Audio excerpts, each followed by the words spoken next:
Welcome to the Rebcat Inside Stories series, conversations with creative talent and creative entrepreneurial businesses. We discover the inside stories that inspire and motivate creative people to do what they do.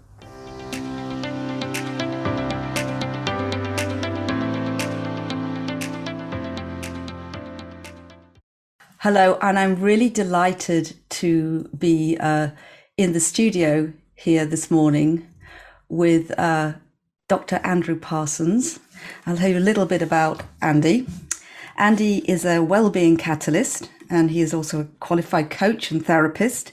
He's, I don't know how many years, but you can fill us in on this, Andy, many years in the life sciences industry. He has a PhD in physiological sciences. He has a master's in psychology, and he has a track record in medicine's development, governance, and healthcare. And I understand that he's brought a lot of creativity and innovation into all the teams that he's worked in. And Andy, I know as a friend and as a colleague. So welcome, Andy. Hi, Cathy. Really lovely to be here. Absolutely. So today, I'd really like to talk about you and your work, and also a recent discovery that you made about yourself. So just to get the conversation rolling, how would you best describe what you do? Oh, that's a great question. I'm still struggling with that one after 20, 30 years in professional work. My core role today really is helping people think and feel differently. Okay. And I've come through that through coaching, through therapeutic work, through work in sciences. But I think it's that ability to help people challenge their views and perspectives of the world, and perhaps create more useful ones. And I think that's well-being for me is all about functioning optimally, whatever the circumstances, taking part and living well. And I think all the work I do in my practice, whether it be working with people in organizations or working people one-to-one in a whole variety of settings, covers those three areas. So it's about how to be the best I can be with what's going on for me.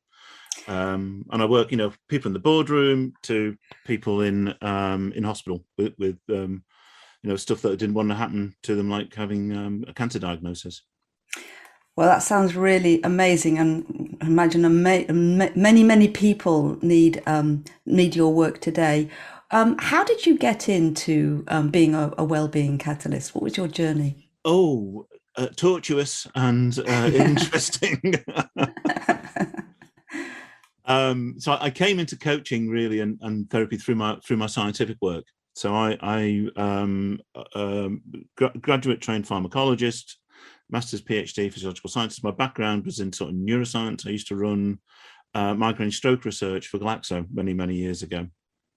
And through my role, I sort of moved into various different sort of leadership roles and business roles. And I ended up in a leadership role, which was working across organizational boundaries and cultural boundaries.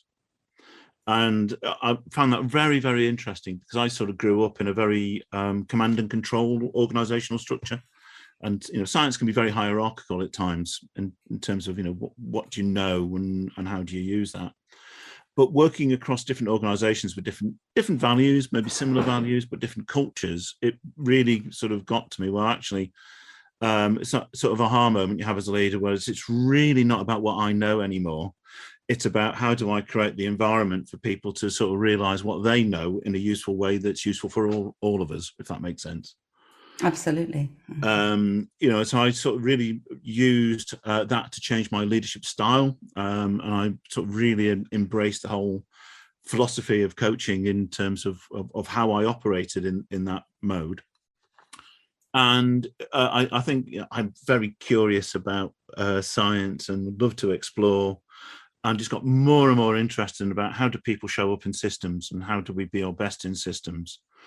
And then sort of took a whole sort of different series of trainings, practiced in hypnotherapy, had some great teachers around EFT, and cognitive hypnotherapy, took on coaching skills, But really, it was just that sort of aha moment, which actually is around, we have such a role as leaders that can support people to do exactly that whole well-being thing about functioning optimally, taking part, feeling they belong and taking part, and being able to live well, managing the stress around them. And I think over the last 10 years in particular, that's sort of becoming much, much, much more important to me in my role. So it's less around the technology, it's much, much more about the people now. So that journey's probably taken about 30 years or so, I would imagine, from when I started, when I first graduated from university, and then and actually lived abroad for a couple of years. But there you go. So there's something about curiosity and creativity and finding solutions or workarounds from what you've described in your role, and also in seeing leadership different, seeing it very much aligned to this central idea of wellness and well-being, and making it a place where people can show up and be healthy. Now, if I know from our previous discussion that you've discovered something about yourself fairly recently, and I'd be really interested to know how that's impacted you and what you've discovered through that. Yeah, absolutely. So I, the tender age of 50 something, and it's probably more somethings than the lower somethings of 50. I've discovered I'm dyslexic. Wow. Who knew? And Andy, how did you find out? It was through the process. Two things were really important for me. And that was through the process of writing a book that we've just published this year, Empowerment in Health and Wellness. Wow. And where can we find that book? All good booksellers, hopefully, but it's on Amazon. It's published by Panoma Press in St Albans. Okay. But the book was a collaboration between 12 practitioners, and there were 3 of us who were I think the best phrase is probably the creating editors. So we contributed to the book, but we created the themes and that. And it was just something that Jackie Arnold said to me when we were writing. She said, "I'm sure you're dyslexic." Because I think she's on the spectrum. I'm sure she wouldn't mind me saying that. But some of her family members are also dyslexic. And she said, you're like so-and-so. And at the same time, there was a conversation we had in one of the coaching psychology peer practice groups, where my co-host, Susan Bartrop, was just running through her lived experience of dyslexia. And these two things happened within about a week or so of each other. I'm just sat there thinking, oh, do you know what? That sounds like me. And that was the stimulus to go and do the screening test and then get the full diagnosis. So it was really interesting. It was just one of those happenstance things that happened. But because until that post, I just thought I couldn't spell. Wow. So what a revelation. And I'm just curious to know, from that moment, which I'm going, how that landed with you, shock, surprise, relief, I don't know. What were your immediate emotions in the moment when you? It was kind of like neutral, really. It just was it. That's it. It is and is. It is. That's where we are. But what it did do was help me reflect on a whole series of things in my life, which would just give you that little bit of, that's why. And there was a couple of really big ones. And actually, I remember telling one of my friends, saying say, Ducky, I just found out I'm dyslexic. And she said, well, how can you be dyslexic? You've written over 100 papers. But I've written every one of them, well, most of them, I say about 95% of them, with other people. So I work in teams to write things. So your collaborative skills are very, very high. Your ability to work with, I don't know, find workarounds. We discussed this, didn't we, just before we did the recording, finding workarounds, and also the element of curiosity and creativity. Must be immense within you. Can you tell us a little bit more about that? How you've given your academic background, your leadership roles, and the number of books you've published. that you've been prolific in what you've created, Yeah. With this diagnosis. So can you tell us a little bit more about what you've brought alive to produce this amount of work? Well, that's the funny thing, because I don't know. And the conversation I had with the woman who was involved in the process that goes through the diagnosis was really interesting, because she kept asking me questions about, well, were you slow as a child? Did you develop slowly? How, did you have lots of difficulties? And looking back, yeah, I hated school, absolutely loathed school, never felt belonging to any of it, but had a real desire to learn and explore. I was fascinated by science and the scientific programs that were on telly at the time, and just wanted to engage and be part of that. So I think there's a huge self-motivation which just helps you drive and find ways around things to reach that goal, and an awful lot of support. I think my mother used to spend hours helping me to read. Oh, wow. So you had that, the support and, the curiosity to figure things out and explore the world. Now, in the work you do, Andy, as a well-being catalyst, and, coming back to your own your realizations, will this impact the way that you, deal with your coaching and your I know you do a lot of psychological work with people. Do you think this will make a difference now? I think it's one of those yes and no's, because now I know this. It helps understand some of my patterns. But I think there's also something there around. We're all so similar to each other, but we're all so unique. And I think it's just so important to remember that we have to be with our clients there in the moment, rather than what we think they are or what we think they have, and so forth and so on. So I don't think it really affects my practice, because my practice has been developed over 30 odd years. But perhaps it helps me understand some of the demands that I place on myself in terms of adapting to stuff. Because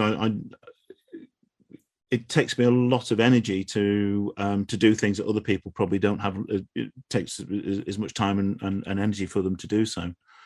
That's a huge insight. That means that I absolutely, I now need to sort of give myself a break a little bit, because actually it's harder for me to do a whole load of things than other people, and just knowing that is really helpful. Well, given that you've accomplished so much, and I know really, I know that you've worked and you're almost tireless in your learning and what's the next thing to conquer. And what I'm hearing is that there's this element of, is self-compassion the right word, and also maybe interest in how would this, how will this new insight impact you going forward, which is, you say, give yourself a break. And you said something earlier about labels, and if we could, giving someone a label or a diagnosis, and this is, I think, really pertinent in these times. Yeah. So if we could explore that a little bit. I think labels can be so dangerous, because it creates this thing about predicting behaviors, and just takes that whole humanity out of the situation, because we all deal with things in our own way. And there was a wonderful quote, which I can't remember who by, and that's a trait of dyslexic, I understand. But if you meet one person with autism, you've met one person with autism.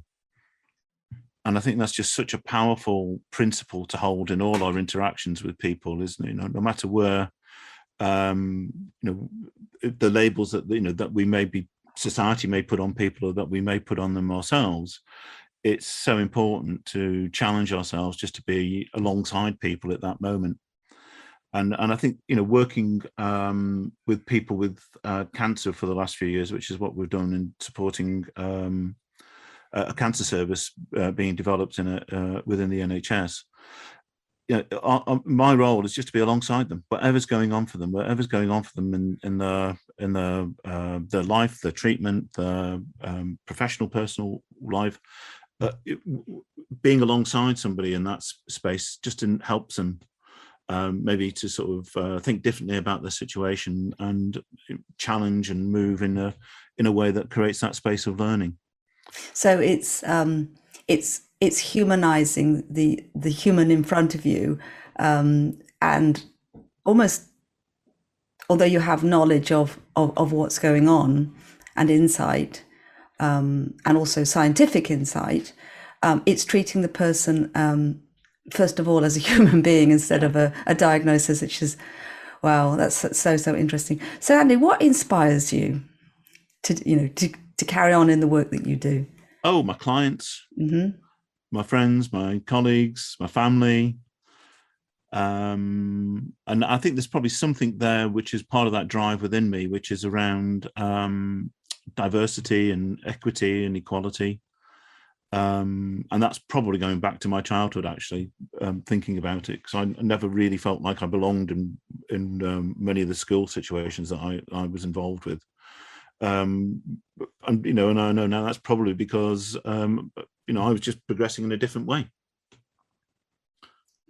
Absolutely, I can understand it's always had such an immense impact in who you are today and shaping that. And looking at, you talked about, if I might say, this thing about leadership and your roles within. Do you still work within leadership groups, Andy? Oh yeah, very much so.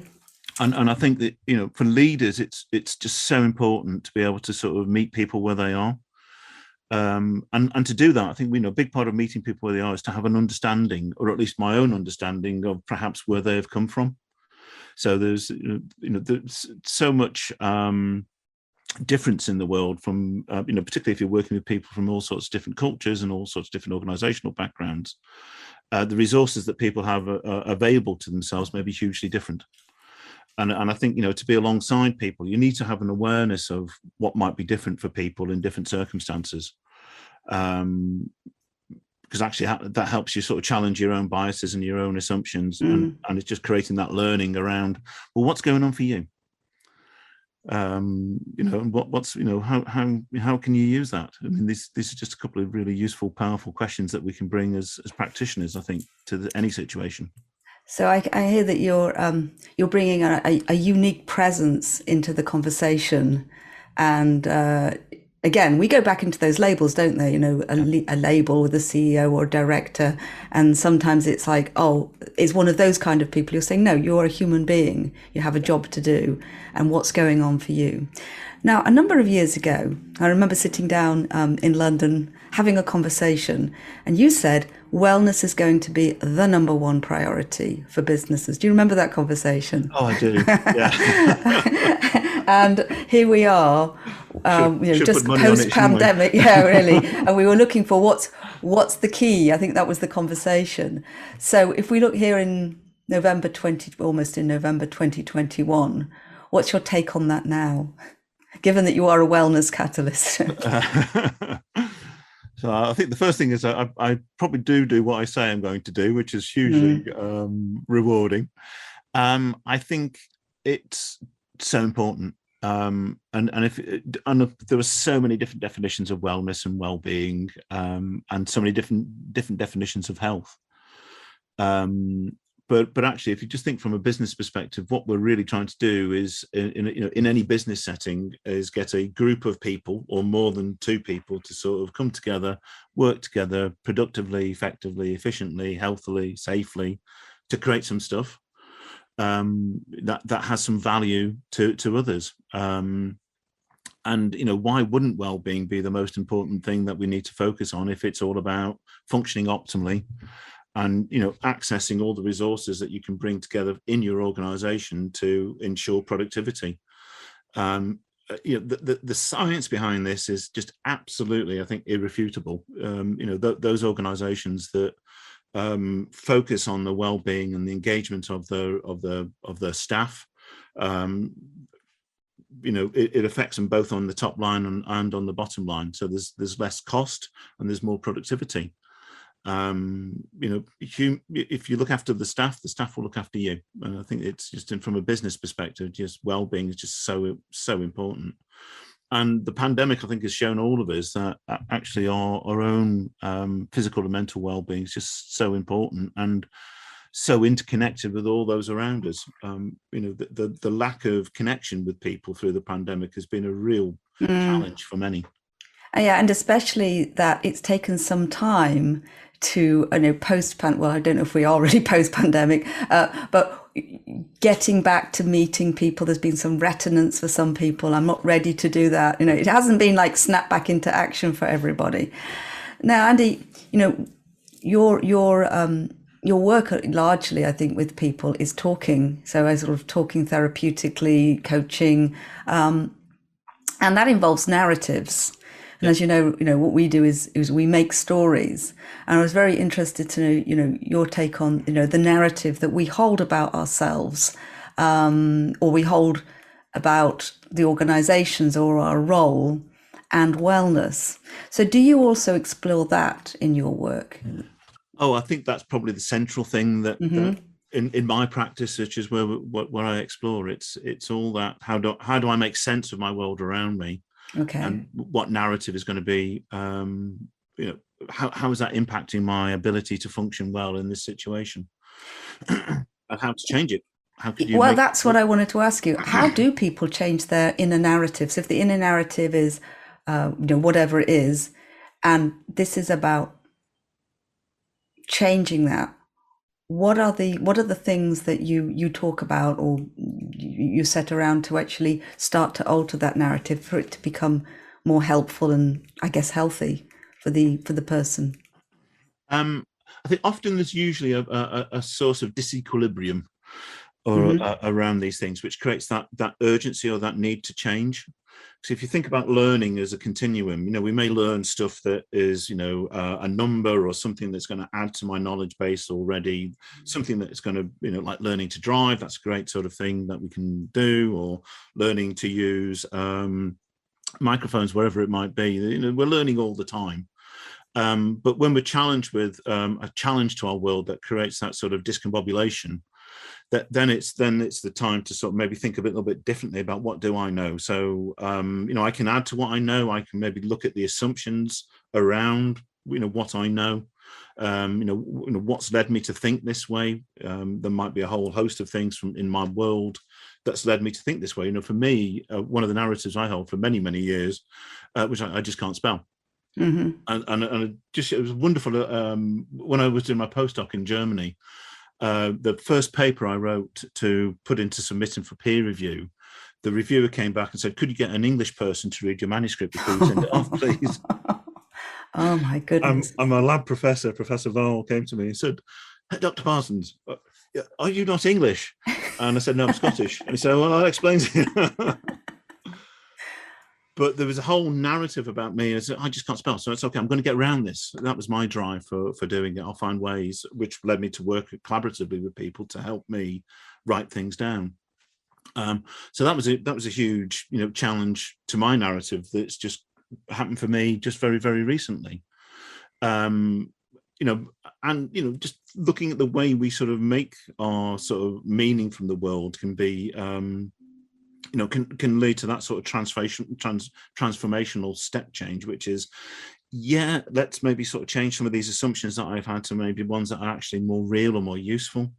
And I think the real sort of transformations come when we, for me, I like to think about it as asking different questions. And I was just at a seminar a couple of weeks ago with the National Wellness Institute. So I'm involved in the multicultural competency group within the Wellness Institute over in the US. And there was a wonderful presentation there looking at inequality and inequity. And it was around, how to, there was a beautiful cartoon about an apple tree that was sort of bent over. And they were trying to sort of create equal opportunity for people to gather apples. But actually, that's the question about, well, how do we get people to get the same number of apples? if you start to ask the question about, well, how can you straighten the tree, or how can we create an equal crop of apples on both sides of the tree? Well, then actually at least a whole different way of thinking about, how to create a systems intervention. So it's the difference between having different ladders, different height, or creating structures that rebalance the tree. I love that. It's immense, isn't it? Absolutely immense. All of a sudden it's a different world you're looking at because you're asking a different question. Wow. So questions, curiosity, we come back to that. Yeah. And then thinking creatively. Amazing. So Andy, how do people get hold of you? How, if someone's thinking, I'm really interested in working with you, maybe on my own narrative, how do they get hold of you? So easiest way is LinkedIn. And I can give you some contact details as well, CAthy, just to sort of connect. Well, we'll put them in the show notes, but if you don't mind, I'll do that. But do you mind just if you've got a website or anything where? Oh yeah. Reciprocalminds.com. You'll find us there. Yeah, that's probably the easiest way. Yeah. And the latest book, could you just repeat the name again? And you said Amazon, they can find it on Amazon. So it's Empowerment in Health and Wellness, edited by myself, Sue Jackson and Jackie Arnold. And we've got 12 wonderful contributors working through the 3 pillars of empowerment, which we have described as awareness, information, and learning. Wow. That sounds like a really fascinating and actually a must-read book. Andy, I really enjoyed talking to you again. It's always a pleasure. Thank you very much for joining us, and I'll speak to you soon. Speak to you soon. Thank you very much, CAthy. Bye-bye.